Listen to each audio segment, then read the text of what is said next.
बलियो चिराग अंधियार में, सब कल उदरी एक नाम धर्म। प्रगट सगल हर भवन में है, जन नानक गुर पार ब्रह्म। तेरी पनह खुदाए तू बख्शंदगी, शेख फरीद खैर दीजै खैर दीजै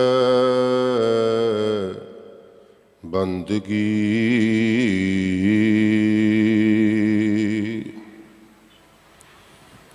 गनीमुल सकस्त गरीबुल प्रस्त, राजान राज, पान आन पान, देव आन देव, उपमा महान, शब्द स्वरूप जुगो जुग अटल सतगुरु। धन धन श्री गुरु ग्रंथ साहिब जी महाराज, सच्चे पातशाह जी की पावन पवित्र निघी प्यारी अगम्मी गोद अंदर इकत्तर हो रहे गुरु स्वरूप गुरु खालसा साध संगत जी, आओ सब तो पहला सतगुरु के पावन दरबार की मान मर्यादा नूं मुख रखदियां होया गुर फतेह की हाज़री लवाईए। कोई भी रसना फतेह के शब्द तो खाली ना रहे। प्यार नाल भिज के आखो जी, वाहिगुरु जी का खालसा, वाहिगुरु जी की फतेह। गुरु प्यारिओ, आप जी जानते हो महापुरखों का उपराला सत्कारयोग बाबा बलवंत सिंह जी ते बाबा दिलावर सिंह जी, जिन्हों ने बड़ा सुंदर उपराला सतगुरु पातशाह की इस 550 साला शताब्दी ते कीता है, जिथे लंगर दौलत वंडी है, रस अमृत खीर घियाली। सोहने पदार्थां वाले शरीर की भुख नूं मिटाउण वाले लंगर इस महान जोड़ मेले ते लाए ने। होर भी खुशी की गल है, क्योंकि लंगर होर भी बहुत चल रहे ने, पर शरीर की भुख मिटाउण वास्ते लंगर दे नाल नाल साडी आत्मा की, साडी रूह की खुराक गुरु के शब्द का, गुरु के उपदेश का लंगर भी लाया है। ये गल वखरी है भी शरीर की भुख सानू मलो मल्ली याद आ जाती है, सताउंदी है, उस लंगर बल साडा सुते सिद्ध ध्यान चले जाता है। पर सुभाविक है मनुख नू आत्मक भुख, रूह की जिहड़ी भुख है, शब्द की खुराक है, ये बल ध्यान साडा बहुत घट जाता है, क्योंकि सानू अजे भुख लगी नहीं। तो जिन्हां नू लग जावे तो सतगुरु कहते उन्होंने दुख भी मिट जाते हैं।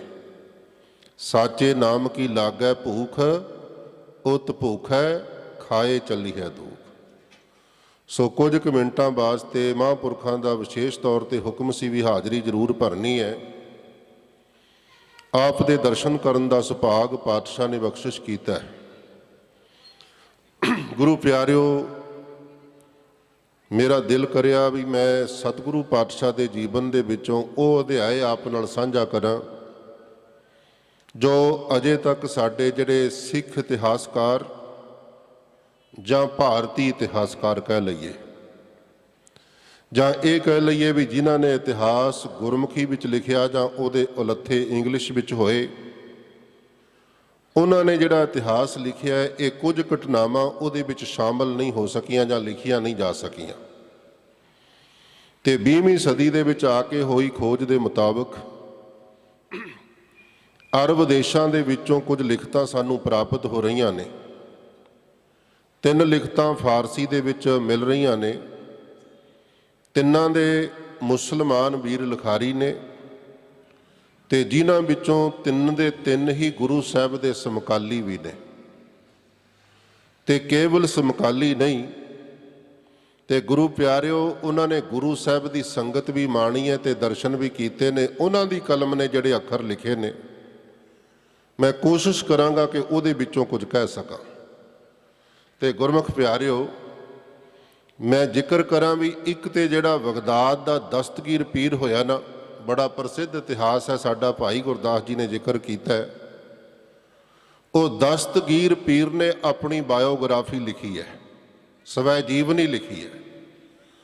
उस स्वै जीवनी के अंदर वो गुरु नानक देव साहब के मिलाप नूं अपनी कलम नाल लिखदा है भी किस तरह मेरा मिलाप होया, किहड़े ढंग नाल मेरा हंकार टुटिया, निमरता आई, ते किवें जाके मैं आखिर नूं गुरु नानक देव साहब के चरनां ते सजदा कीता, ते किवें मैनूं गुरु दीआं रहमतां दा पात्र बनन दा मौका मिलिया, मैनूं खुशियां मिलियां, उहदे विचों कुछ अंश मिलदे ने। एक होर लिखारी है अरब दा देश दा रहण वाला, उन्हें अरब की तवारीख लिखी है, अरब का इतिहास लिखिया, जां सऊदी अरब कह लीए सौखे शब्दों में समझण वास्ते। उन्हें भी गुरु नानक देव साहब के जीवन बारे कुछ लिखिया है, पर जिस लिखारी का जिक्र मैं करन लग्या ये वो लिखारी है जिन्हों गुरु नानक देव साहब का मिलाप एक एकांत विच बैठिया होया ते गुरु साहब दीआं वरतदियां रहमतां उन्हें वेखियां ने, और नाल दी नाल वो घटनावां नूं अखरां दा रूप दिंदा जांदा है।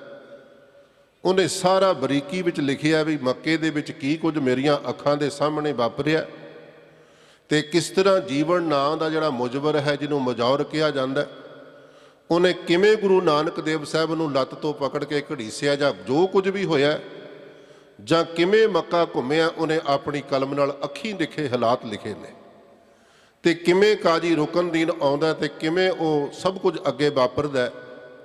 मुकदी गल काजी रुकनदीन किवें सिख बनदा है, ते काजी रुकनदीन दे उत्ते फिर काफर दा फतवा ला के उन्होंने किवें शहीद किया जाता है इस गुरु के सिख नूं।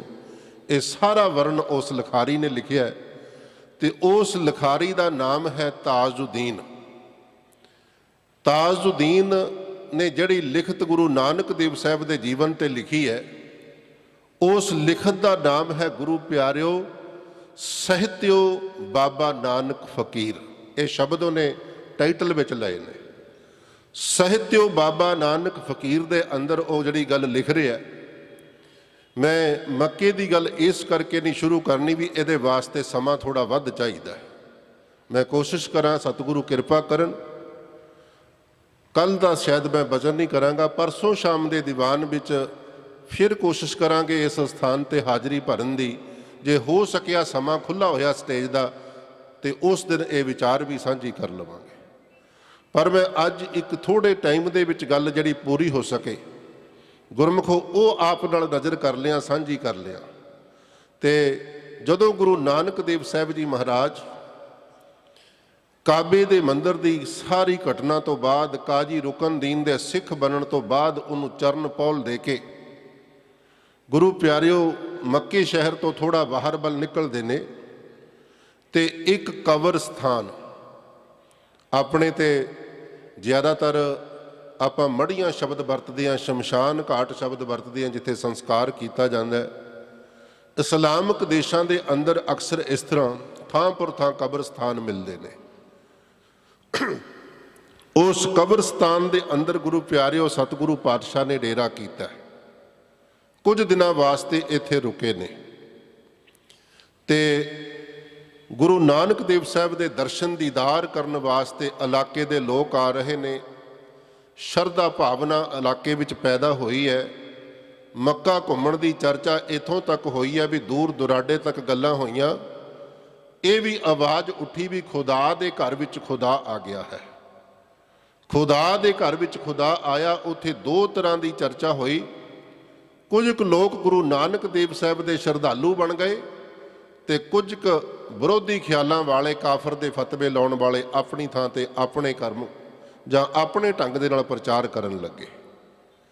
ये श्रद्धालु पक्ष सी जिहड़ा सतगुरु गरीब नवाज सच्चे पातशाह की शरण विच आके दोनों वक्त सवेर शाम चलते हुए कथा कीर्तन के प्रवाह के विचों रस माणदा है। गुरमुख प्यारिओ, एक गल याद रखियो, तुसी भावें सीमित शरीर गुरु की हजूरी विच बैठे हो, जिन्होंने वार आवाज़ सुनती है वह भी जे ध्यान देण ते बड़ी चंगी गल होवे। सानू भोजन छकदियां भोजन विचों बड़ा स्वाद आउंदा है, रंग बरंगे 36 प्रकार के भोजन छकण लग्या सानू वख-वख स्वाद आउंदे ने ते असी ज़्यादातर उन्हां लंगरां वल रुख करते हैं जिन्हां लंगरां विच पकवान ज़्यादा बने हुंदे ने।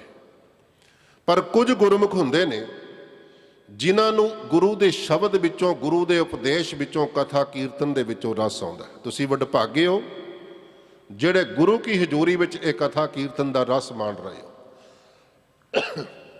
गुरमुख प्यारिओ, पातशाह कहते जिहदे उत्ते सतगुरु की बहुती किरपा होवे, जिहदे जीवन में सतगुरु सहाई होण ते उस बंदे नूं कथा कीर्तन विचों सुख आनंद आउणा शुरू हुंदा है। जे तुहानूं आनंद आ रहा ना तो समझ लवो सतगुरां दी रहमत तुहाडे ते हो रही है। पंचम पातशाह दे वचन ने कहंदे पार ब्रह्म होआ सहाई, कथा कीर्तन सुखदाई।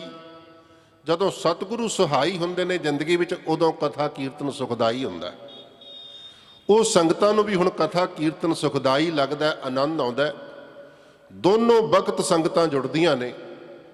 उन्हां जुड़न वालियां संगतां दे विचों ताजुद्दीन एक बीबी का नाम लिखदा जिहड़ी गुरु पातशाह की सतसंगण बन गई है, श्रद्धालु बन गई है, दोनों वक्त संगत विच आउंदी है। ते दोनों वक्त आउंदी नहीं बल्कि जदों सवेर दे अंमृत वेले दे दीवान विच पहुंचदी है ना, उस तो बाद घंटियां वधी उहदी सुरत भी टिक जाती है। कई बारी दुपहरा हो जाता है तो कई बारी दुपहरा ढल जाता है, फिर किते जाके अपने घर वापस पहुंचती है। इस बीबी की चर्चा जिहड़े विरोधी पक्ष वाले ने उन्हां दे विच शुरू हो गई है। तो इस दे पति का नाम है गुलाम जईया। इहदा पति एक बहुत बड़ा व्यापारी है। ये व्यापार के सिलसिले में अक्सर ज़्यादा समा घर तो बाहर रहिंदा है।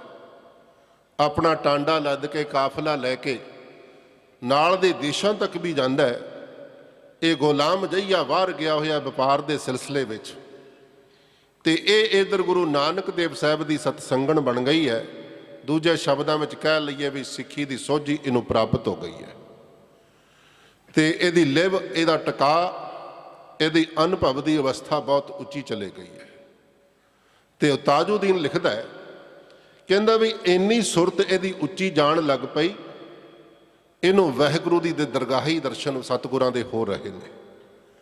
अंतरजामता उन्हों प्राप्त हो गई है। तो होया की, ये तो रोज़ सतसंगत करती है। उधर ये पति दे नाल बाहर मिस्र विच, हुण सऊदी अरब तो मिस्र का फासला तुसीं अज दे मैप विच वेख लेना। वो मिस्र दे विच गया होया अपना काफिला लैके, ते उहदे नाल एक घटना वापरदी है। वो एक दिन मिस्र की जिहड़ी राजधानी है उत्थे रात कट के अपने पड़ाव के उत्ते सवेर दे वक्त काफिला लैके अपने ऊठां दे उत्ते लद्दिया माल लैके अगे वधन लग्या। नौकर चाकर नाल ने, ते जदों नौकर चाकर नाल ने इहदे राही एक घटना घटदी है। वो की घटना घटदी है, मैं इहदा जिक्र करन तो पहला इधर जो मक्के दे अंदर इस बीबी सलीमा नाल वापरदा मैं वो आप दे नज़र करा। तो एक दिन की होया कि दोपहर तकरीबन ढलदा जा रहा है।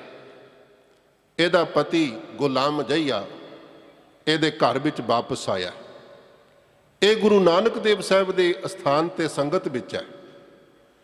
तो इनू सुरती विच बैठिया कुछ भी अनुभव होया। पर उस तो पहला ताजुद्दीन कहंदा मैनू गुरु नानक देव साहब ने आख्या कि ताजू आ सलीमा नू जगा, उठा इनू जरा, क्योंकि नेत्र बंद अंदर लिव लगी हुई टका विच बैठी सी घंटियां बधी।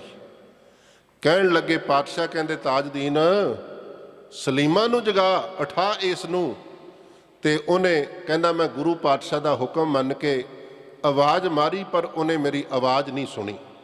मैं नेड़े गया, नेड़े जाके हल्का जिहा हथ का शोह दिता तो फिर बोलिया कि सलीमा इहदे नेत्र खुले ने। तो जदों कहंदा नेत्र खुले, मेरी आवाज़ इन्हें सुन के अगला मैनू कोई सवाल नहीं किया। सावधानी दे नाल अपने चौंकड़े विचों उठी ते गुरु पातशाह नू नमस्कार करके ते ਸਤਿਗੁਰਾਂ ਵੱਲੋਂ ਸੁਣਦੀ ਹੈ, ਉਡੀਕਦੀ ਹੈ ਵੀ ਕੁਝ ਕਹਿਣਗੇ। ਪਾਤਸ਼ਾਹ ਕਹਿਣ ਲੱਗੇ, ਸਲੀਮਾ ਜਲਦੀ ਘਰੇ ਚਲੀ ਜਾ। ਤੇ ਬਚਨ ਮੰਨ ਕੇ ਉੱਠ ਕੇ ਤੁਰ ਵੀ ਪਈ ਹੈ। ਤੇ ਜਦੋਂ ਕੁਝ ਕਦਮ ਪੁੱਟੇ, ਤਾਜਦੀਨ ਕਹਿੰਦਾ 10-12 ਕਦਮ ਇਹਨੇ ਪੁੱਟੇ ਹੋਣਗੇ, ਤੇ ਵਾਪਸ ਸਤਿਗੁਰਾਂ ਵੱਲ ਆਈ। ਆ ਕੇ ਫਿਰ ਨਮਸਕਾਰ ਕੀਤੀ, ਕਹਿਣ ਲੱਗੀ, ਪਾਤਸ਼ਾਹ ਮੈਨੂੰ ਲੱਗਦਾ ਮੇਰਾ ਪਤੀ ਘਰੇ ਆ ਗਿਆ ਹੈ। ਪਾਤਸ਼ਾਹ ਕਹਿਣ ਲੱਗੇ, ਬਸ ਅੱਗੇ ਨਾ ਬੋਲੀ, ਛੇਤੀ ਘਰ ਜਾ ਤੇ ਆਪਣੀ ਪਤੀ ਦੀ ਸੇਵਾ ਕਰ। ਇਹ ਸ਼ਬਦ ਪਾਤਸ਼ਾਹ ਨੇ ਕਹੇ। ਸਲੀਮਾ ਬਚਨ ਮੰਨ ਕੇ ਘਰੇ ਗਈ ਹੈ। ਉਧਰ ਇਹਦੇ ਘਰ ਪਹੁੰਚਣ ਤੋਂ ਪਹਿਲਾਂ ਇਹਦਾ ਪਤੀ ਗੁਲਾਮ ਜਹੀਆ, ਗੁਰਮੁਖ ਪਿਆਰਿਓ, ਘਰ ਵਿੱਚ ਬੈਠਾ ਹੈ। ਇਰਦ ਗਿਰਦ ਚੰਡਾਲ ਚੌਂਕੜੀ ਵੀ ਇਕੱਠੀ ਹੋ ਗਈ ਹੈ, ਜਿਨ੍ਹਾਂ ਨੇ ਕੰਨ ਭਰਨੇ ਸ਼ੁਰੂ ਕੀਤੇ ਕਿ ਜਹੀਆ ਗੁਲਾਮ, ਤੇਰੀ ਘਰ ਵਾਲੀ ਤਾਂ ਪੀਰਾਂ ਦੇ ਕਬਰਸਤਾਨਾਂ ਦੇ ਵਿੱਚ ਪੀਰਾਂ ਨੂੰ ਮੱਥੇ ਟੇਕਦੀ ਫਿਰਦੀ ਹੈ। ਕੋਈ ਹਿੰਦ ਦਾ ਪੀਰ ਆਇਆ ਤੇ ਉਹਨੂੰ ਮੱਥਾ ਟੇਕ ਕੇ ਮਾਨੋ ਇਹ ਤੇ ਇਸਲਾਮ ਨੂੰ ਛੱਡ ਕੇ ਕਾਫਰ ਬਣ ਗਈ ਹੈ। ਉਹਦੀਆਂ ਕਲਾਮਾਂ ਪੜ੍ਹਨ ਲੱਗ ਪਈ ਹੈ, ਉਹਦਾ ਸੰਗੀਤ ਸੁਣਦੀ ਪਈ ਹੈ। ਇਸ ਤਰ੍ਹਾਂ ਕੰਨ ਭਰੇ ਨੇ। ਤੇ ਤੇਰਾ ਘਰ ਤੇ ਗਿਆ, ਕਹਿਣ ਵਾਲਿਆਂ ਨੇ ਜੋ ਨਹੀਂ ਸੀ ਕਹਿਣਾ ਉਹ ਵੀ ਕਹਿ ਦਿੱਤਾ। ਤੇ ਉਧਰ ਗੁਲਾਮ ਜਹੀਆ ਜਿਹੜਾ ਹੈ ਨਾ, ਅਮੀਰ ਬੰਦਾ, ਵੈਸੇ ਵਪਾਰੀ ਹੈ, ਪਰ ਲੋਕਾਂ ਦੇ ਕਹਿਣ ਦੇ ਨਾਲ ਇਹਦੇ ਤੇ ਪ੍ਰਭਾਵ ਪੈਣਾ ਕੁਦਰਤੀ ਗੱਲ ਸੀ। ਜਦੋਂ ਸਮਾਜ ਦੇ ਭਾਈਚਾਰੇ ਦੇ ਸਾਰੇ ਬੰਦੇ ਕਹਿੰਦੇ ਹੋਣ, ਬੰਦਾ ਪ੍ਰਭਾਵਿਤ ਤੇ ਹੁੰਦਾ ਹੀ ਆ ਨਾ। ਤੇ ਇਹਨੂੰ ਸ਼ੱਕ ਪੈ ਗਿਆ ਵੀ ਮੇਰੀ ਘਰ ਵਾਲੀ ਹੁਣ ਇਸਲਾਮ ਨੂੰ ਛੱਡ ਚੁੱਕੀ ਹੈ। ਤੇ ਇਸ ਕਰਕੇ ਜਦੋਂ ਬੀਬੀ ਸਲੀਮਾ ਆਪਣੇ ਘਰ ਪਹੁੰਚਦੀ ਹੈ, ਆਪਣੇ ਪਤੀ ਨੂੰ ਨਮਸਕਾਰ ਕਰਦੀ ਹੈ, ਸਤਿਕਾਰ ਕਰਦੀ ਹੈ, ਇਹ ਉਲਟੋ ਕੌੜਾ ਬੋਲਦਾ, ਉਹਨੂੰ ਉਲਟੇ ਬਚਨ ਰੁੱਖੇ ਬੋਲਦਾ, ਬਹੁਤ ਕੁਝ ਕਹਿ ਜਾਂਦਾ। ਮੈਂ ਸਮੇਂ ਵਿੱਚ ਰਹਿ ਕੇ ਗੱਲ ਕਰਨੀ ਹੈ। ਤੇ ਗੁਰੂ ਪਿਆਰਿਓ, ਜਦੋਂ ਸਲੀਮਾ ਨੂੰ ਉਹਨੇ ਬਹੁਤ ਕੌੜੇ ਸ਼ਬਦ ਬੋਲੇ, ਅਪ ਸ਼ਬਦ ਬੋਲੇ, ਅੱਗਿਓਂ ਸਲੀਮਾ ਫਿਰ ਵੀ ਨਰਮਾ ਵਿੱਚ, ਟਿਕਾਵ ਵਿੱਚ, ਬੜੇ ਭੈ ਭਾਵਨੀ ਦੇ ਵਿੱਚ, ਪਤੀ ਵਰਤਾ ਬਿਰਤੀ ਦੇ ਵਿੱਚ ਕਹਿਣ ਲੱਗੀ, ਪਤੀ ਦੇਵ ਛੱਡੋ ਗੁੱਸਾ, ਦੱਸੋ ਤੁਸੀਂ ਛਕਣਾ ਕੀ ਹੈ? ਪ੍ਰਸ਼ਾਦਾ ਪਹਿਲਾਂ ਛਕੋਗੇ ਕਿ ਜਲ ਪਾਣੀ ਪਹਿਲਾਂ ਛਕੋਗੇ? ਉਹ ਅੱਗਿਓਂ ਫਿਰ ਕਹਿੰਦਾ, ਮੈਂ ਨਹੀਂ ਛਕਣਾ ਤੇਰਾ ਪ੍ਰਸ਼ਾਦਾ, ਤੂੰ ਮੇਰੇ ਖਾਨਦਾਨ ਦੀ ਇੱਜ਼ਤ ਰੋਲ ਦਿੱਤੀ ਹੈ। ਤੇ ਇਹ ਬੋਲਦਾ ਗਿਆ ਗੁੱਸੇ ਵਿੱਚ, ਪਰ ਸਲੀਮਾ ਬੜੇ ਪਿਆਰ ਨਾਲ, ਨਿਮਰਤਾ ਨਾਲ ਸੁਣ ਕੇ ਫਿਰ ਕਹਿੰਦੀ ਹੈ, ਪਤੀ ਦੇਵ ਕੁਝ ਛਕੋ, ਆਰਾਮ ਕਰੋ, ਜਲ ਪਾਣੀ ਛਕ ਕੇ ਇਸ਼ਨਾਨ ਕਰੋ, ਜੋ ਵੀ ਕਰਨਾ ਕਰੋ, ਬਾਅਦ ਵਿੱਚ ਮੈਨੂੰ ਜੋ ਕਹਿਣਾ ਕਹਿ ਲੈਣਾ, ਮੈਂ ਸੁਣਾਂਗੀ ਤੇ ਤੁਹਾਡੀ ਗੱਲ ਦਾ ਜਵਾਬ ਵੀ ਦਿਆਂਗੀ। ਸੋ ਆਖਰ ਨੂੰ ਸਲੀਮਾ ਦੇ ਪਿਆਰ ਅਤੇ ਨਿਮਰਤਾ ਦੇ ਅੱਗੇ ਗੁਲਾਮ ਜਹੀਆ ਦਾ ਜਿਹੜਾ ਹੰਕਾਰ ਸੀ, ਗੁੱਸਾ ਸੀ, ਉਹ ਟਹਿਲਾ ਪੈ ਗਿਆ। ਤੇ ਪ੍ਰਸ਼ਾਦਾ ਛਕਾਉਂਦਿਆਂ ਛਕਾਉਂਦਿਆਂ ਸਲੀਮਾ ਨੇ ਇੱਕ ਗੱਲ ਕਹੀ ਖਾਨ ਉਸ ਗੁਲਾਮ ਜਹੀਆ ਨੂੰ, ਆਪਣੇ ਪਤੀ ਨੂੰ, ਕਹਿਣ ਲੱਗੀ, ਪਤੀ ਦੇਵ ਇਹ ਦੱਸੋ ਵੀ ਜਿਹੜਾ ਮਿਸਰ ਦੇ ਵਿੱਚ ਤੁਹਾਨੂੰ ਕਤਲ ਦੇ ਬਦਲੇ ਕਤਲ ਕੀਤਾ ਜਾਣਾ ਸੀ, ਤੁਹਾਡਾ ਛੁਟਕਾਰਾ ਕਿਵੇਂ ਹੋਇਆ? ਆਖੋ ਸਤਨਾਮ। ਹੁਣ ਇਹ ਗੱਲ ਗੁਲਾਮ ਜਹੀਆ ਨੇ ਕਿਸੇ ਨੂੰ ਦੱਸੀ ਨਹੀਂ ਸੀ ਤੇ ਕੁਝ ਵੀ ਦੱਸਿਆ ਨਹੀਂ ਸੀ। ਲੋਕਾਂ ਨੇ ਕੰਨ ਭਰੇ ਸੀ ਇਹਦੀ ਘਰਵਾਲੀ ਬਾਰੇ ਵੀ ਉਹ ਬਦਚਲਣ ਹੋ ਰਹੀ ਹੈ। ਤੇ ਆਪਣੀ ਪਤਨੀ ਦੇ ਮੂੰਹੋਂ ਬੜੀ ਇਹ ਅਗੰਮੀ ਜੀ, ਅਜੀਬ ਜੀ ਗੱਲ ਸੁਣ ਕੇ, ਜਾਂ ਉਹਦੀ ਨਿੱਜੀ ਘਟਨਾ, ਗੁਪਤ ਘਟਨਾ ਦੀ ਗੱਲ ਸੁਣ ਕੇ ਇਹ ਆਪ ਖੁਦ ਹੈਰਾਨ ਰਹਿ ਗਿਆ। ਕਹਿੰਦਾ, ਸਲੀਮਾ ਮੈਂ ਤਾਂ ਕਿਸੇ ਕੋਲ ਗੱਲ ਨਹੀਂ ਕੀਤੀ, ਤੈਨੂੰ ਕਿੱਥੋਂ ਪਤਾ ਲੱਗਿਆ? ਕਹਿੰਦੀ, ਪਤਾ ਤੇ ਮੈਨੂੰ ਜਿਵੇਂ ਮਰਜ਼ੀ ਲੱਗਿਆ, ਪਰ ਇਹ ਦੱਸੋ ਵੀ ਤੁਸੀਂ ਇੱਕ ਦਿਨ ਛੁਪਕੇ ਜੇ ਆਏ ਸੀ ਤੇ ਮੈਨੂੰ ਕੁਝ ਦੱਸਿਆ ਵੀ ਨਹੀਂ ਵੀ ਕਿਸ ਵਾਸਤੇ ਆਇਆ ਹਾਂ, ਤੇ ਬਿਨਾਂ ਦੱਸਿਆ ਜਲਦੀ ਘਰੋਂ ਵਾਪਸ ਵੀ ਚਲੇ ਗਏ ਸੀ। ਤੇ ਮੈਨੂੰ ਤੇ ਮੇਰੇ ਗੁਰੂ ਨਾਨਕ ਦੀ ਸੰਗਤ ਵਿੱਚੋਂ ਰਹਿਮਤ ਹੋਈ ਹੈ, ਮੈਨੂੰ ਪਤਾ ਲੱਗਿਆ ਵੀ ਤੁਹਾਨੂੰ ਮਿਸਰ ਦੇ ਵਿੱਚ ਕਤਲ ਕੀਤਾ ਜਾਣਾ ਸੀ। ਖੋਲ ਕੇ ਦੱਸੋ ਗੱਲ ਕੀ ਸੀ? ਇੰਨੇ ਕੁ ਸ਼ਬਦ ਕਹਿਣ ਦੇ ਨਾਲ ਗੁਲਾਮ ਜਹੀਆ ਅੰਦਰੋਂ ਢਲ ਗਿਆ ਹੈ। ਤੇ ਢਲਿਆ ਹੋਇਆ ਕਹਿਣ ਲੱਗਿਆ, ਕਹਿੰਦਾ, ਸਲੀਮਾ ਜੇ ਤੈਨੂੰ ਪਤਾ ਲੱਗ ਹੀ ਗਿਆ, ਹੁਣ ਤੇਰੇ ਕੋਲੋਂ ਪਰਦਾ ਕੋਈ ਨਹੀਂ। ਕਹਿੰਦਾ, ਹੋਇਆ ਇਸ ਤਰ੍ਹਾਂ ਵੀ ਜਿਸ ਵੇਲੇ ਮੈਂ ਆਪਣਾ ਊਠਾਂ ਦਾ ਕਾਫਲਾ ਲੈ ਕੇ ਮਿਸਰ ਦੀ ਰਾਜਧਾਨੀ ਕੋਲੋਂ ਲੰਘਿਆ, ਸਵੇਰ ਸਾਰ ਮੈਂ ਆਪਣਾ ਟਾਂਡਾ ਕਾਫਲਾ ਅੱਗੇ ਤੋਰਿਆ, ਤੇ ਅੱਗੇ ਤੋਰਦਿਆਂ ਸਾਰ ਥੋੜਾ ਜਿਹਾ ਬਾਹਰ ਨਿਕਲਵਾਂ, ਇੱਕ ਬਾਗ ਲੱਗਿਆ ਸੀ। ਉਸ ਬਾਗ ਦੇ ਅੰਦਰ ਮੇਰਾ ਜਿਹੜਾ ਸਭ ਤੋਂ ਪਿਆਰਾ ਊਠ ਹੈ, ਵਪਾਰੀ ਊਠ ਰੱਖਦੇ ਸੀ ਅਰਬ ਕੰਟਰੀਆਂ ਦੇ ਵਿੱਚ, ਭਾਰਤੀ ਖਿੱਤੇ ਵਿੱਚ ਵਪਾਰੀਆਂ ਕੋਲ ਗੱਡੇ ਬਲਦਾਂ ਸਮੇਤ ਹੋਇਆ ਕਰਦੇ ਸੀ। ਕਹਿੰਦਾ ਜਿਹੜਾ ਪਿਆਰਾ ਊਠ ਆਪਣਾ ਬਾਗੜੀਆ ਹੈ, ਉਹਨੇ ਨਾਮ ਵੀ ਲਿਖਿਆ, ਤਾਜੁਦੀਨ ਨੇ ਊਠ ਦਾ ਪਿਆਰ ਵਿੱਚ ਨਾਮ ਰੱਖਿਆ ਹੋਇਆ ਸੀ। ਔਰ ਊਠ ਬੜਾ ਪਿਆਰਾ ਸੀ, ਉਹਦੀ ਅੰਸ਼ ਬੰਸ ਦੇ ਹੋਰ ਊਠ ਵੀ ਇਹਦੇ ਕਾਫਲੇ ਦਾ ਹਿੱਸਾ ਸਨ। ਬਹੁਤਾ ਪਿਆਰ ਕਰਦਾ ਸੀ ਬਾਗੜੀਏ ਊਠ ਨੂੰ। ਕਹਿਣ ਲੱਗਿਆ, ਸਲੀਮਾ, ਕਹਿੰਦਾ ਕੀ ਕੀਤਾ, ਆਪਣੇ ਬਾਗੜੀਏ ਨੇ ਇੱਕ ਬੂਟੇ ਨੂੰ ਮੂੰਹ ਪਾਇਆ ਫਲ ਖਾਣ ਵਾਸਤੇ ਬਾਗ ਦੇ ਵਿੱਚੋਂ, ਤੇ ਉਸ ਬੂਟੇ ਦਾ ਇੱਕ ਟਾਹਣਾ ਤੋੜ ਦਿੱਤਾ। ਤੇ ਕਹਿੰਦਾ ਉਸ ਬਾਗ ਦਾ ਬੁੱਢਾ ਮਾਲਕ, ਅਕਸਰ ਬਜ਼ੁਰਗ ਲੋਕ ਰਾਖੀ ਕਰਦੇ ਸੀ ਫਸਲਾਂ ਦੀ ਜਾਂ ਬਾਗਾਂ ਦੀ, ਕਹਿੰਦਾ ਬਾਗ ਦਾ ਬੁੱਢਾ ਮਾਲਕ ਉਹਨੇ ਇੱਕ ਗੁੱਸੇ ਵਿੱਚ ਆ ਕੇ ਪੱਥਰ ਚੁੱਕਿਆ ਤੇ ਆਪਣੇ ਬਾਗੜੀਏ, ਉਹਨੇ ਊਠਨੀ ਸ਼ਬਦ ਉੱਥੇ ਵਰਤਿਆ ਅੱਗੇ, ਕਹਿੰਦਾ ਆਪਣੇ ਬਾਗੜੀਏ ਦੇ ਜ਼ੋਰ ਨਾਲ ਮਾਰਿਆ। ਕਹਿੰਦਾ ਦੇਵਨੇਤ ਸੁਭਾਵਕ ਇਹ ਪੱਥਰ ਬਾਗੜੀਏ ਦੀ ਪੁੜਪੜੀ ਵਿੱਚ ਲੱਗਾ। ਪੱਥਰ ਲੱਗਦਿਆਂ ਸਾਰ ਆਪਣਾ ਬਾਗੜੀਆ ਦਾੜ ਕਰਕੇ ਜ਼ਮੀਨ ਤੇ ਡਿੱਗ ਗਿਆ ਤੇ ਉਹਦੀ ਮੌਤ ਹੋ ਗਈ। ਜਦੋਂ ਮੇਰਾ ਪਿਆਰਾ ਬਾਗੜੀਆ ਮਰਿਆ, ਕਹਿੰਦਾ ਮੈਂ ਵੀ ਆਪਣੇ ਆਪ ਤੇ ਕਾਬੂ ਨੂੰ ਖੋ ਬੈਠਾ। ਮੈਂ ਵੀ ਇੰਨਾ ਕ੍ਰੋਧ ਵਿੱਚ ਆ ਗਿਆ ਤੇ ਉਹੀ ਪੱਥਰ ਚੁੱਕਿਆ ਤੇ ਚੁੱਕ ਕੇ ਉਸ ਬੁੱਢੇ ਵੱਲ ਮਾਰਿਆ, ਤੇ ਉਹ ਪੱਥਰ ਉਹਦੇ ਸਿਰ ਵਿੱਚ ਲੱਗਿਆ ਤੇ ਉਸ ਬਜ਼ੁਰਗ ਦੀ ਮੌਤ ਵੀ ਮੌਕੇ ਤੇ ਹੋ ਗਈ ਹੈ। ਕਹਿੰਦਾ ਮੈਂ ਜਦੋਂ ਕਤਲ ਹੋ ਗਿਆ ਮੇਰੇ ਹੱਥੋਂ, ਮੈਂ ਕਾਹਲੀ ਦੇ ਨਾਲ ਕਾਫਲਾ ਅੱਗੇ ਤੋਰਿਆ, ਆਪਣੇ ਨੌਕਰਾਂ ਨੂੰ ਕਿਹਾ ਵੀ ਤੇਜ਼ ਤੋਰੋ। ਮੇਰੀ ਕੋਸ਼ਿਸ਼ ਸੀ ਵੀ ਇਸ ਦੇਸ਼ ਦਾ ਇਲਾਕਾ ਛੱਡ ਜਾਵਾਂ, ਕਿਤੇ ਦੂਰ ਨਿਕਲ ਜਾਵਾਂ। ਕਤਲ ਦਾ ਦੋਸ਼ ਬੜਾ ਭਿਆਨਕ ਹੈ ਤੇ ਮੈਂ ਬਚ ਜਾਵਾਂ ਇਸ ਤੋਂ, ਇਸ ਖਿਆਲ ਨਾਲ ਕਹਿੰਦਾ ਮੈਂ ਅੱਗੇ ਵੱਧ ਰਿਹਾ ਸੀ। ਕਹਿੰਦਾ ਇੰਨੀ ਦੇਰ ਵਿੱਚ ਮੈਂ ਥੋੜਾ ਦੂਰ ਗਿਆ, ਅਜੇ ਉਸ ਬਜ਼ੁਰਗ ਦੇ ਪੋਤਰਿਆਂ ਨੇ ਆ ਕੇ ਮੇਰਾ ਕਾਫਲਾ ਰੋਕ ਲਿਆ ਤੇ ਘੇਰ ਲਿਆ। ਮੁੱਕਦੀ ਗੱਲ ਮੈਨੂੰ ਉੱਥੋਂ ਦੇ ਮੀਰ, ਉੱਥੇ ਦੇ ਰਾਜੇ ਦੀ ਕਚਹਿਰੀ ਵਿੱਚ ਪੇਸ਼ ਕੀਤਾ ਗਿਆ ਤੇ ਉੱਥੇ ਇਸਲਾਮਿਕ ਕਾਨੂੰਨ ਦੇ ਮੁਤਾਬਕ ਮੈਨੂੰ ਕਤਲ ਦਾ ਦੋਸ਼ੀ ਮੰਨ ਕੇ ਮੇਰੇ ਤੇ ਫਤਵਾ ਲਾਇਆ ਗਿਆ ਬਈ ਕਤਲ ਦਾ ਬਦਲਾ ਕਤਲ ਹੈ। ਅੱਜ ਵੀ ਉਹਨਾਂ ਦੇਸ਼ਾਂ ਵਿੱਚ ਐਸੇ ਕਾਨੂੰਨ ਤੁਸੀਂ ਸੁਣਦੇ ਹੋਵੋਗੇ ਵੀ ਕਤਲ ਦੇ ਬਦਲੇ ਕਤਲ ਕੀਤਾ ਜਾਣਾ ਹੈ।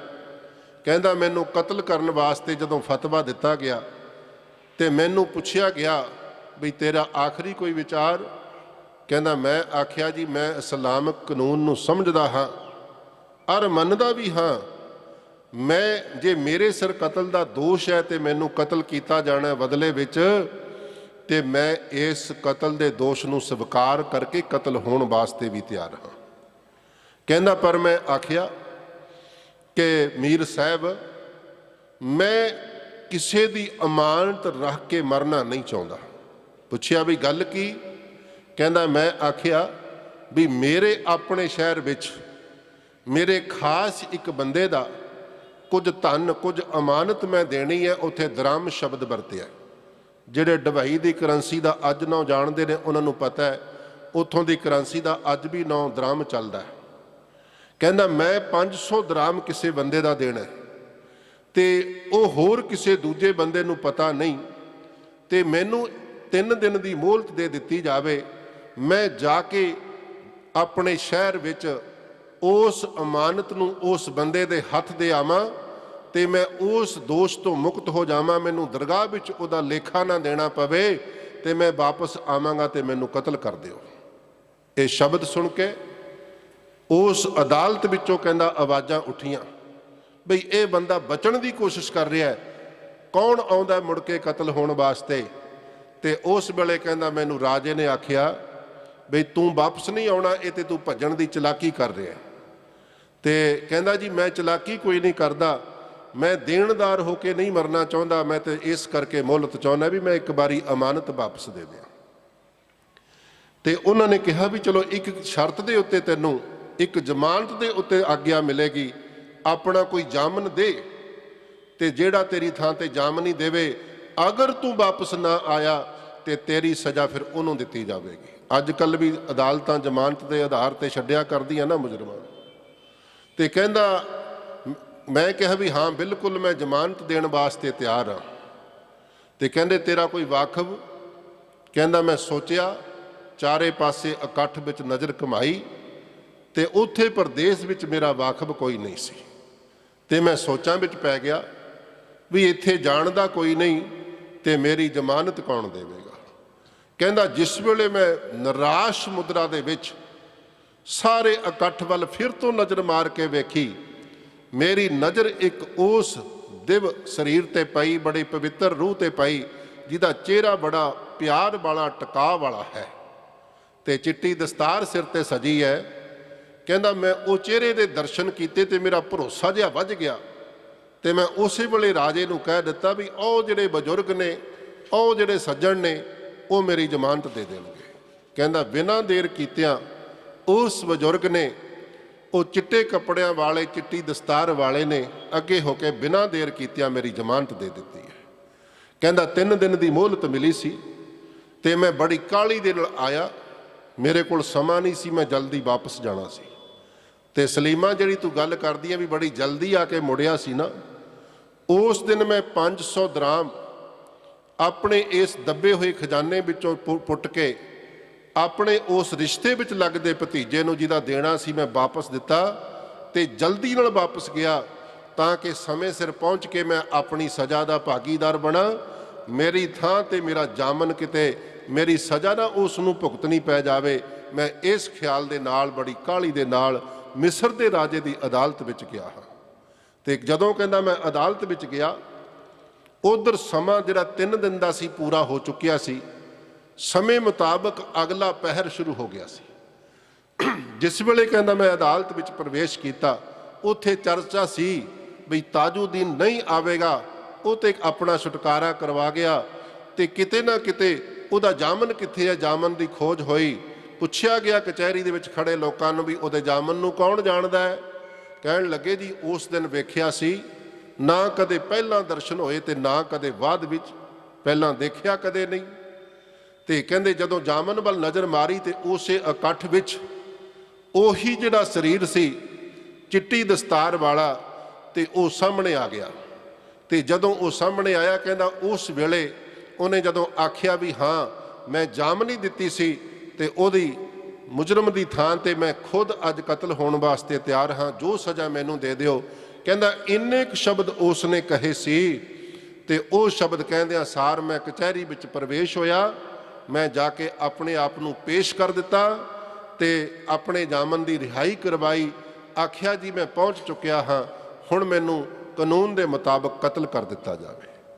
ਗੁਲਾਮ ਅਜਈਆ ਅੱਗੇ ਆਖਦਾ, ਕਹਿੰਦਾ ਜਦੋਂ ਮੈਂ ਆਪਣੇ ਆਪ ਨੂੰ ਪੇਸ਼ ਕਰ ਦਿੱਤਾ 3 ਦਿਨ ਦੇ ਸਮੇਂ ਦੇ ਵਿੱਚ, ਤੇ ਉਸ ਵੇਲੇ ਕਹਿੰਦਾ ਉਹ ਮਿਸਰ ਦਾ ਰਾਜਾ ਇੰਨਾ ਖੁਸ਼ ਹੋਇਆ ਵੀ ਇਹ ਤੇ ਬੰਦਾ ਬੜਾ ਧਰਮੀ ਹੈ, ਬੜਾ ਈਮਾਨ ਤੇ ਟਿਕਿਆ ਹੋਇਆ ਹੈ, ਜਿਹੜਾ ਮੌਤ ਦੀ ਵੀ ਜਿਹਨੇ ਪਰਵਾਹ ਨਹੀਂ ਕੀਤੀ, ਜਿਹਨੇ 500 ਦਰਾਮ ਜਿਹੜੀ ਅਮਾਨਤ ਸੀ ਉਹ ਵੀ ਵਾਪਸ ਕੀਤੀ ਹੈ, ਤੇ ਇਹੋ ਜਿਹਾ ਧਰਮੀ ਬੰਦਾ ਤੇ ਸੌਖਾ ਨਹੀਂ ਮਿਲਿਆ ਕਰਦਾ।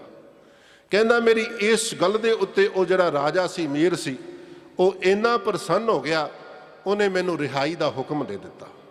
ਤੇ ਕਹਿੰਦਾ ਉਸ ਤੋਂ ਬਾਅਦ ਮੈਂ ਉਸ ਜਾਮਨ ਵੱਲ ਵੇਖਿਆ ਕਿ ਜਿਹਨੇ ਮੇਰੀ ਜਾਮਨੀ ਕੀਤੀ ਸੀ, ਮੈਂ ਉੱਥੇ ਭਾਲ ਕੀਤੀ। ਲੋਕ ਕਚਹਿਰੀ ਛੱਡ ਕੇ ਬਾਹਰ ਨੂੰ ਤੁਰਦੇ ਜਾ ਰਹੇ ਸੀ ਤੇ ਉਹਨੂੰ ਮੈਂ ਭਾਲਦਾ ਰਿਹਾ, ਪਰ ਮੈਨੂੰ ਮਿਲਿਆ ਕਿਤੇ ਨਹੀਂ।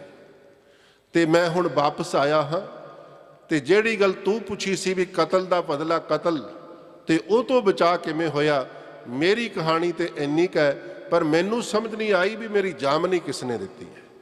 ਸਲੀਮਾ ਕਹਿਣ ਲੱਗੀ ਚਲੋ ਖੁਦਾ ਸਾਡੀ ਜ਼ਿੰਦਗੀ ਵਿੱਚ ਸਹਾਈ ਹੋਇਆ, ਖੁਦਾ ਨੇ ਤੇਰੀ ਜਾਨ ਬਖਸ਼ੀ ਕੀਤੀ ਹੈ, ਤੇ ਆਓ ਆਰਾਮ ਕਰਨਾ ਥੋੜਾ ਕਰੋ, ਤੇ ਉਸ ਤੋਂ ਬਾਅਦ ਮੈਂ ਤੁਹਾਨੂੰ ਉਸ ਪੀਰ ਕੋਲ ਲੈ ਕੇ ਜਾਣਾ, ਤੇ ਜਿਹੜੇ ਪੀਰ ਦੀ ਮੈਂ ਸੰਗਤ ਕਰਦੀ ਹਾਂ। ਕਿਉਂਕਿ ਉਹ ਸੱਚ ਜਤਾਉਣਾ ਚਾਹੁੰਦੀ ਸੀ ਵੀ ਜਿਹੜੇ ਕੰਨ ਲੋਕਾਂ ਨੇ ਭਰੇ ਨੇ ਵੀ ਇਹ ਕਾਫਰ ਦੀ ਸੰਗਤ ਕਰਕੇ ਕਾਫਰ ਹੋ ਰਹੀ ਹੈ, ਇਹਨੂੰ ਸਮਝ ਆ ਜਾਵੇ ਵੀ ਮੈਂ ਜਾਂਦੀ ਕਿੱਥੇ ਹਾਂ। ਜਿਹਦੇ ਅੰਦਰ ਸੱਚ ਹੋਵੇ ਨਾ, ਉਹ ਕਦੇ ਪਰਦੇ ਨਹੀਂ ਪਾਇਆ ਕਰਦਾ। ਹੁਣ ਸਲੀਮਾ ਦੇ ਅੰਦਰ ਸੱਚ ਸੀ, ਉਹ ਕਿਉਂ ਪਰਦਾ ਰੱਖੇ। ਸੱਚ ਨੂੰ ਗੁਰਮੁਖੋਂ ਢੱਕਣ ਦੀ ਲੋੜ ਨਹੀਂ ਪੈਂਦੀ, ਢਕਿਆ ਤੇ ਝੂਠ ਜਾਂਦਾ ਹੈ। ਫੁੱਲਾਂ ਨੂੰ ਕਦੇ ਢੱਕਣ ਦੀ ਲੋੜ ਨਹੀਂ ਪੈਂਦੀ, ਢਕੇ ਤੇ ਸੀਵਰੇਜ ਦੇ ਗੰਦਗੀ ਦੇ ਗਟਰ ਜਾਂਦੇ ਨੇ। ਇਸ ਲਈ ਸੱਚ ਸੀ ਸਲੀਮਾ ਦੇ ਕੋਲ। ਉਹ ਕਹਿਣ ਲੱਗੀ ਪਤੀ ਦੇਵ, ਐ ਮੇਰੇ ਖਾਵੰਦ, ਆ ਮੇਰੇ ਨਾਲ, ਮੈਂ ਤੈਨੂੰ ਆਪਣੇ ਮੁਰਸ਼ਦ ਦੇ ਦਰਸ਼ਨ ਕਰਾਵਾਂ। ਕਹਿੰਦਾ ਕੌਣ ਹੈ ਤੇਰਾ ਮੁਰਸ਼ਦ। ਹੁਣ ਇੱਕ ਪੱਖ ਤੇ ਠੀਕ ਹੈ, ਇੰਨੀ ਕੁ ਗੱਲ ਤੇ ਉਹਨੂੰ ਛੂਹੀ ਹੈ ਉਹਦੇ ਮਨ ਨੂੰ ਵੀ ਸਲੀਮਾ ਨੂੰ ਮੇਰੀ ਸਾਰੀ ਕਹਾਣੀ ਦੀ ਸਮਝ ਆ ਗਈ, ਪਰ ਅਗਲੀ ਗੱਲ ਉਹਦੇ ਜਾਣਕਾਰੀ ਤੋਂ ਸਾਰੀ ਬਾਹਰ ਹੈ। ਕਹਿੰਦਾ ਮੈਂ ਨਹੀਂ ਜਾਣਾ ਕਿਸੇ ਕਾਫਰ ਕੋਲ, ਤੂੰ ਤੇ ਕਾਫਰ ਹੋ ਹੀ ਰਹੀ ਹੈ ਤੇ ਮੈਨੂੰ ਵੀ ਇਸਲਾਮ ਤੋਂ ਦੂਰ ਕਰੇਗੀ, ਕਾਫਰ ਬਣਾਵੇਂਗੀ। ਕਹਿਣ ਲੱਗੀ ਤੂੰ ਜਾਈ ਚਾਹੇ ਨਾ ਜਾਈ, ਮੈਂ ਨਹੀਂ ਕਹਿੰਦੀ ਵੀ ਤੂੰ ਮੱਥਾ ਟੇਕੀ ਸਜਦਾ ਕਰੀ, ਕੋਈ ਸ਼ਰਧਾ ਕਰੀ, ਪਰ ਘੱਟੋ ਘੱਟ ਤੈਨੂੰ ਪਤਾ ਤੇ ਲੱਗ ਜਾਵੇਗਾ ਵੀ ਜਿਹੜੀ ਗੱਲ ਲੋਕਾਂ ਨੇ ਤੇਰੇ ਕੰਨਾਂ ਵਿੱਚ ਪਾਈ ਹੈ ਵੀ ਤੇਰੀ ਘਰ ਵਾਲੀ ਕਾਫਰ ਹੋ ਰਹੀ ਹੈ, ਤੇਰੀ ਘਰ ਵਾਲੀ ਬਦਚਲਨ ਹੋ ਰਹੀ ਹੈ, ਤੈਨੂੰ ਪਤਾ ਤੇ ਲੱਗ ਜਾਵੇਗਾ ਮੈਂ ਜਾਂਦੀ ਕਿਸ ਮੁਰਸ਼ਿਦ ਦੇ ਕੋਲ ਹਾਂ। ਉਹਨੂੰ ਥੋੜ੍ਹਾ ਜਿਹਾ ਖਿਆਲ ਬਣਿਆ ਵੀ ਜਾ ਕੇ ਵੇਖਣ ਵਿੱਚ ਕੀ ਹਰਜ ਹੈ, ਤੇ ਉਹ ਗੁਲਾਮ ਜਈਆ ਆਪਣੀ ਘਰਵਾਲੀ ਸਲੀਮਾ ਦੇ ਨਾਲ ਉਸ ਕਬਰਸਤਾਨ ਵੱਲ ਹੋ ਤੁਰਿਆ ਜਿਸ ਪਾਸੇ ਮੇਰੇ ਪਾਤਸ਼ਾਹ ਸਤਿਗੁਰੂ ਨਾਨਕ ਦੇਵ ਸਾਹਿਬ ਜੀ ਵਿਰਾਜੇ ਹੋਏ ਨੇ। ਤੇ ਦੁਪਹਿਰਾ ਢਲ ਚੁੱਕਿਆ, ਸ਼ਾਮ ਦਾ ਵਕਤ ਕਹੀਏ, ਸੂਰਜ ਅਜੇ ਥੋੜਾ ਜਿਹਾ ਖੜਾ ਹੈ। ਤੇ ਜਿਸ ਵੇਲੇ ਥੋੜਾ ਨੇੜੇ ਗਏ ਨੇ, ਭਾਈ ਮਰਦਾਨਾ ਜੀ ਦੀ ਰਵਾਬ ਦੀਆਂ ਟਰਬਾਂ, ਇੱਕ ਮਿੱਠਾ ਜਿਹਾ ਸੰਗੀਤ ਵਾਤਾਵਰਣ ਵਿੱਚ ਘੁਲ ਰਹੀਆਂ ਨੇ। ਗੁਰਸ਼ਬਦ ਦਾ ਗਾਇਨ ਭਾਈ ਮਰਦਾਨਾ ਜੀ ਕਰ ਰਹੇ ਨੇ। ਮੇਰੇ ਪਾਤਸ਼ਾਹ ਬੜੇ ਟਿਕਾ ਦੇ ਵਿੱਚ ਟਿਕੇ ਹੋਏ ਅੰਦਾਜ਼ ਵਿੱਚ ਬੈਠੇ ਨੇ।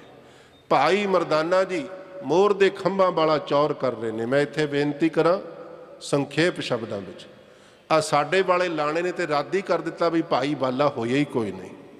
ਪਰ ਤਾਜੁਦੀਨ ਲਿਖਦਾ ਹੈ, ਕਹਿੰਦਾ ਇਹ ਤਿੰਨੇ ਸਰੀਰ ਭਾਵ ਗੁਰੂ ਨਾਨਕ ਦੇਵ ਸਾਹਿਬ ਸਮੇਤ, ਜਿਨ੍ਹਾਂ ਵਿੱਚੋਂ ਇੱਕ ਗੁਰੂ ਨਾਨਕ ਦੇਵ ਸਾਹਿਬ ਹਨ, ਬਾਅਦ ਵਿੱਚ ਲਿਖਦਾ, ਪਰ ਪਹਿਲਾਂ ਸ਼ੁਰੂਆਤ ਵਿੱਚ ਕਹਿੰਦਾ ਮੈਂ ਨਹੀਂ ਸੀ ਜਾਣਦਾ ਕੌਣ ਹੈ, ਪਰ ਮੈਂ ਇੱਕ ਦਿਵ ਮੂਰਤ ਦੇ ਦਰਸ਼ਨ ਕਰ ਰਿਹਾ ਸੀ, ਉਹਦੇ ਵਿੱਚੋਂ ਖੁਦਾ ਦਾ ਝਲਕਾਰਾ ਮੈਨੂੰ ਪੈ ਰਿਹਾ ਸੀ। ਦੂਸਰਾ ਇੱਕ ਸੰਗੀਤਕਾਰ ਜਿਹਦਾ ਨਾਮ ਭਾਈ ਮਰਦਾਨਾ, ਜੋ ਗੁਰੂ ਦਾ ਕੀਰਤਨੀਆ ਸੀ। ਤੀਸਰਾ ਸਰੀਰ ਸੀ ਜਿਹਦਾ ਲੰਮਾ ਦਾੜਾ ਤੇ ਬੜੇ ਹੀ ਟਿਕਾ ਵਾਲੇ ਭਜਨੀਕ ਬਿਰਤੀ ਵਾਲਾ, ਸ਼ਾਂਤ ਸੰਤੋਖ ਸੁਭਾਅ ਵਾਲਾ, ਤੇ ਉਹਦੇ ਹੱਥ ਵਿੱਚ ਮੋਰ ਦੇ ਖੰਭਾਂ ਦਾ ਚੌਰ ਜੋ ਗੁਰੂ ਨਾਨਕ ਦੇਵ ਸਾਹਿਬ ਦੇ ਸੀਸ ਤੇ ਝੁਲਾ ਰਿਹਾ ਸੀ। ਇਹ ਸਾਡੇ ਵਾਲੇ ਮੁੱਕਰਨ ਲੱਗ ਪਏ ਨੇ, ਕਹਿੰਦੇ ਬਾਲਾ ਹੋਇਆ ਹੀ ਕੋਈ ਨਹੀਂ। ਮੈਂ ਅਗਲੀ ਗੱਲ ਕਰਾਂ, ਗੱਲ ਲੰਮੀ ਹੁੰਦੀ ਹੈ। ਤੇ ਜਿਸ ਵੇਲੇ ਤਕਰੀਬਨ 20-25 ਕਦਮ ਪਿੱਛੇ ਸੀ ਇਹ ਜਈਆ, ਗੁਲਾਮ ਜਈਆ ਬੀਬੀ ਸਲੀਮਾ ਦੇ ਨਾਲ ਨਾਲ ਤੁਰਿਆ ਆਉਂਦਾ ਆਪਣੀ ਘਰਵਾਲੀ ਦੇ। ਤੇ ਜਿਸ ਵੇਲੇ ਉਹਨੇ ਦੂਰੋਂ ਵੇਖਿਆ ਬਈ ਗੁਰੂ ਨਾਨਕ ਦੇਵ ਸਾਹਿਬ, ਉਹਨਾਂ ਦਾ ਚਿਹਰਾ ਪਛਾਣ ਵਿੱਚ ਆਉਣ ਲੱਗਿਆ, ਉਹਨਾਂ ਦੀ ਚਿੱਟੀ ਗੋਲ ਦਸਤਾਰ ਨਜ਼ਰ ਆਉਣ ਲੱਗੀ, ਤੇ ਉਸ ਵੇਲੇ ਕਦਮ ਰੋਕ ਕੇ ਕਹਿੰਦਾ ਸਲੀਮਾ ਮੇਰੀ ਗੱਲ ਸੁਣ। ਕਹਿੰਦੀ ਦੱਸੋ। ਕਹਿੰਦਾ ਸਲੀਮਾ ਮੈਨੂੰ ਇਉਂ ਲੱਗਦਾ ਵੀ ਆ ਜਿਹੜਾ ਤੂੰ ਸਾਹਮਣੇ ਬੈਠਾ ਜਿਹੜਾ ਸਰੀਰ ਹੈ ਨਾ, ਇਹ ਕੌਣ ਹੈ, ਤੂੰ ਮੈਨੂੰ ਦੱਸਣਾ ਕਰ। ਕਹਿਣ ਲੱਗੀ ਇਹ ਖੁਦਾ ਸਰੂਪ ਗੁਰੂ ਨਾਨਕ ਦੇਵ ਸਾਹਿਬ ਦੇ। ਕਹਿੰਦਾ ਮੈਨੂੰ ਤਾਂ ਇਉਂ ਲੱਗਦਾ ਵੀ ਜਿਹੜੀ ਮਿਸਰ ਦੀ ਅਦਾਲਤ ਵਿੱਚ ਜ਼ਮਾਨਤ ਦਿੱਤੀ ਸੀ ਨਾ, ਇਸੇ ਬਜ਼ੁਰਗ ਨੇ ਜਾ ਕੇ ਉੱਥੇ ਮੇਰੀ ਜ਼ਮਾਨਤ ਦਿੱਤੀ ਸੀ। ਉੱਥੇ ਮੈਂ ਲੱਭਦਾ ਰਹਿ ਗਿਆ, ਮੈਨੂੰ ਨਜ਼ਰ ਨਹੀਂ ਆਇਆ, ਤੇ ਮੈਨੂੰ ਲੱਗਦਾ ਵੀ ਉਹੀ ਇਹ ਸਰੀਰ ਹੈ। ਸਲੀਮਾ ਕਹਿਣ ਲੱਗੀ ਜੇ ਤੇਰਾ ਵਿਸ਼ਵਾਸ ਇਹ ਹੈ ਨਾ, ਫਿਰ ਸੱਚ ਵੀ ਇਹੀ ਹੈ।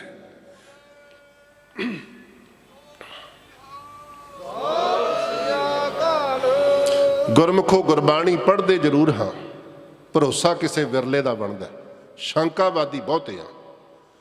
ਤੁਸੀਂ ਪੜ੍ਹਦੇ ਹੋ ਨਾ ਪੰਗਤੀਆਂ, ਵਿਛੜਿਆ ਬਿਲ ਹੈ ਪ੍ਰਭੂ ਹਰ ਦਰਗ ਹੈ ਕਾ ਵਸੀਠ।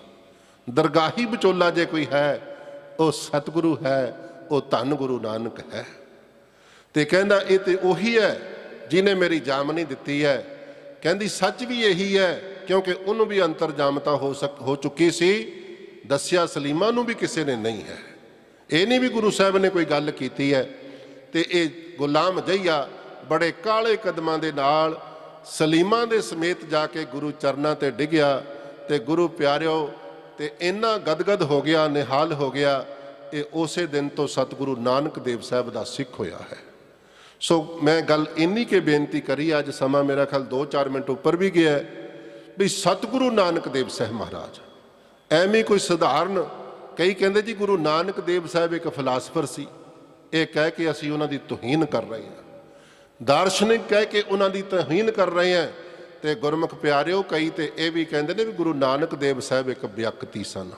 ਕਹਿ ਰਹੇ ਨੇ ਨਾ ਬਈ ਬੰਦੇ ਦਾ ਪੰਜਾ ਪੱਥਰ ਵਿੱਚ ਨਹੀਂ ਲੱਗ ਸਕਦਾ, ਤੇ ਬੰਦਾ ਹੋਵੇ ਤੇ ਵਾਕਈ ਨਹੀਂ ਲੱਗ ਸਕਦਾ, ਪਰ ਜੇ ਰੱਬ ਹੋਵੇ ਫਿਰ ਸਭ ਕੁਝ ਹੋ ਸਕਦਾ। ਸਰਬ ਕਲਾ ਸਮਰੱਥ ਹੋਵੇ ਨਾ, ਫਿਰ ਪੱਥਰਾਂ ਵਿੱਚ ਪੰਜੇ ਲੱਗਣੇ ਕਿੰਨੀ ਕੁ ਵੱਡੀ ਗੱਲ ਹੈ। ਸੋ ਮੈਂ ਬੇਨਤੀ ਕਰਾਂ ਵੀ ਗੁਰੂ ਨਾਨਕ ਦੇਵ ਸਾਹਿਬ ਮਹਾਰਾਜ ਬਾਰੇ ਕਵੀ ਲੋਕ ਲਿਖਦੇ ਨੇ, ਕਹਿੰਦੇ ਤਾਰੇ ਗਿਨੇ ਜਾਤ ਤੇਰੇ ਤਾਰੇ ਨਾ ਗਿਨਾਤ ਹੈ। ਆਕਾਸ਼ ਦੇ ਤਾਰੇ ਗਿਣੇ ਜਾ ਸਕਦੇ ਨੇ, ਸਤਿਗੁਰੂ ਨਾਨਕ ਦੇਵ ਸਾਹਿਬ ਸੱਚੇ ਪਾਤਸ਼ਾਹ, ਤੈਂ ਜਿਨ੍ਹਾਂ ਨੂੰ ਉਤਾਰ ਦਿੱਤਾ ਉਹਨਾਂ ਦੀ ਗਿਣਤੀ ਕੌਣ ਕਰੇ। ਇਹ ਤੇ ਤਾਜੁਦੀਨ ਚਸ਼ਮਦੀਦ ਹਾਜ਼ਰ ਸੀ, ਉਹਨੇ ਲਿਖ ਦਿੱਤੀ ਬੀਬੀ ਸਲੀਮਾ ਦੀ ਇਹ ਘਟਨਾ, ਨਹੀਂ ਤੇ ਗੁਰਮੁਖੋ ਸਾਡੇ ਤੱਕ ਪਹੁੰਚਣੀ ਕਿੱਥੇ ਸੀ। ਇਸ ਲਈ ਆਪਾਂ ਸ਼ੱਕ ਨਾ ਕਰੀਏ ਸਮਰੱਥ ਸਤਿਗੁਰੂ ਦੇ ਉੱਤੇ। ਬੜੇ ਕੌਤਕ ਨੇ ਮੇਰੇ ਪਾਤਸ਼ਾਹ ਦੇ, ਕਿਵੇਂ ਕਿਵੇਂ ਕਿੱਥੇ ਕਿੱਥੇ ਰਹਿਮਤਾਂ ਕੀਤੀਆਂ। ਜੇ ਇਕੱਲੇ ਅਰਬ ਦੇਸ਼ ਦਾ ਇਤਿਹਾਸ ਪੜ੍ਹਨਾ ਹੋਵੇ, ਇਹ ਤਾਜੁਦੀਨ ਦੀ ਲਿਖਤ ਮੈਂ ਫਿਰ ਯਾਦ ਕਰਵਾ ਦਿਆਂ। ਸਾਹਿਤਿਓ ਬਾਬਾ ਨਾਨਕ ਫਕੀਰ, ਪੜ੍ਹ ਲਵੋ ਦਸਤਗੀਰ ਦੇ ਅੱਖਰ ਤੇ ਪੜ੍ਹ ਲਵੋ ਗੁਰੂ ਪਿਆਰਿਓ ਤਵਾਰੀਖ ਅਰਬ। ਇਹ ਤਿੰਨੇ ਮੁਸਲਮਾਨ ਲਿਖਾਰੀ, ਫਾਰਸੀ ਦੇ ਲਿਖਾਰੀ ਗੁਰੂ ਸਾਹਿਬ ਦੇ ਜੀਵਨ ਦੀਆਂ ਇਹ ਸਾਰੀਆਂ ਘਟਨਾਵਾਂ ਨੂੰ ਉੱਥੋਂ ਦੀਆਂ ਨਿਸ਼ਾਨੀਆਂ ਸਮੇਤ ਵਰਣਨ ਕਰਦੇ ਨੇ। ਕਿਹਨਾਂ ਲੋਕਾਂ ਨਾਲ ਸ਼ੇਖ ਸਰਫ ਤੇ ਬਹਿਲੋਲ ਦੇ ਨਾਲ ਵੀ ਮੁਲਾਕਾਤਾਂ, ਇਹ ਸਭ ਕੁਝ ਉਹਨਾਂ ਨੇ ਵਰਣਨ ਕੀਤਾ। ਪਰਸੋਂ ਦੇ ਦੀਵਾਨ ਵਿੱਚ ਹੋ ਸਕਿਆ ਸਤਿਗੁਰੂ ਨੇ ਬਲ ਬਖਸ਼ਿਆ, ਸਵਾਸ ਬਖਸ਼ੇ, ਰਹਿਮਤ ਹੋਈ। ਮੈਂ ਯਤਨ ਕਰਾਂਗਾ ਇਸ ਮੱਕੇ ਦੇ ਇਤਿਹਾਸ ਨੂੰ ਆਪ ਨਾਲ ਸਾਂਝਾ ਕਰਨ ਦਾ। ਸੋ ਅੱਜ ਇੰਨੀਆਂ ਕੁ ਬੇਨਤੀਆਂ ਪ੍ਰਵਾਨ ਕਰਨੀਆਂ। ਆਪ ਦੀ ਸ਼ਤਾਬਦੀ ਮਨਾਉਣੀ ਮੁਬਾਰਕ ਹੋਵੇ। ਮੇਰੇ ਪਾਤਸ਼ਾਹ ਕਿਰਪਾ ਕਰਨ, ਗੁਰੂ ਸਾਹਿਬ ਦੇ ਜੀਵਨ ਦੇ ਵਿੱਚੋਂ ਕੋਈ ਕਣੀ ਰਹਿਮਤ ਦੀ, ਕੋਈ ਬਖਸ਼ਿਸ਼ ਦੀ ਕੋਈ ਧਾਰਾ ਸਾਡੇ ਹਿਰਦੇ ਵਿੱਚ ਬਹਿ ਤੁਰੇ, ਸਾਡਾ ਜੀਵਨ ਨਿਹਾਲ ਹੋ ਜਾਵੇ। ਰੋਮ ਰੋਮ ਸ਼ੁਕਰਾਨਾ ਹੈ ਸਤਿਗੁਰੂ ਗ੍ਰੰਥ ਸਾਹਿਬ ਮਹਾਰਾਜ ਸੱਚੇ ਪਾਤਸ਼ਾਹ ਜੀ ਦਾ।